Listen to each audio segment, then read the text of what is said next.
नमस्ते दोस्तों, आप सुन रहे हैं छुपा हुआ भारत भक्ति विज्ञान और मैं हूं आपका होस्ट वीरू विश्वकर्मा।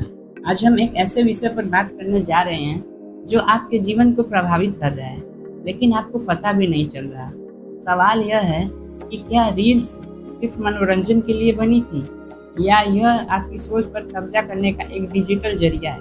और हाँ, अगर आपको यह पॉडकास्ट पसंद आए तो इसे ज़रूर शेयर करें, क्योंकि यह एक नई सोच, एक नई अवेयरनेस की शुरुआत। चलिए शुरू करते हैं एक नए एपिसोड।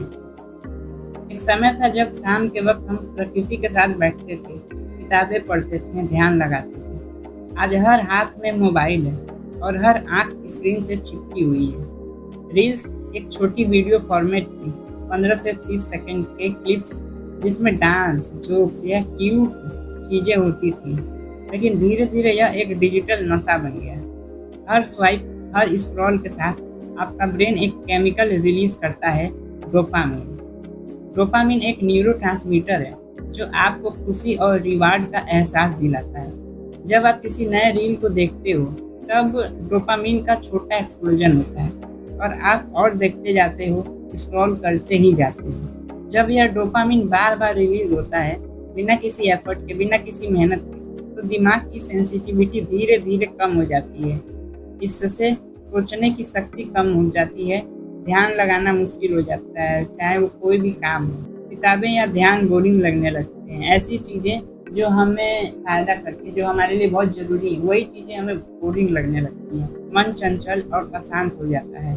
ऐसे ही और भी कई सारे नुकसान होते हैं। स्टैनफोर्ड यूनिवर्सिटी के रिसर्च के अनुसार एक्सेसिव स्क्रीन टाइम दिमाग के फ्रंटल कॉर्टेक्स को स्लो कर देता है, जो डिसीजन मेकिंग और डीप थिंकिंग के लिए जिम्मेदार होता है।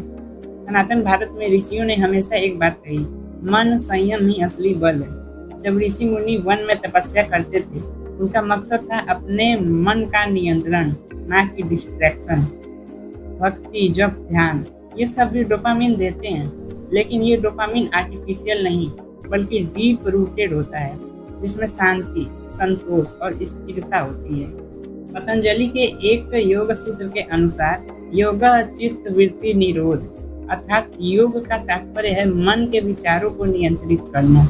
रील्स गलत नहीं है, गलती तब होती है जब हम अपने मन का कंट्रोल उनको दे देते हैं। तो ऐसे में क्या करना चाहिए? हर हफ्ते एक दिन बिना फोन के बिताएं या बिताने की कोशिश करें। 20 मिनट शांत बैठकर ध्यान लगाएं।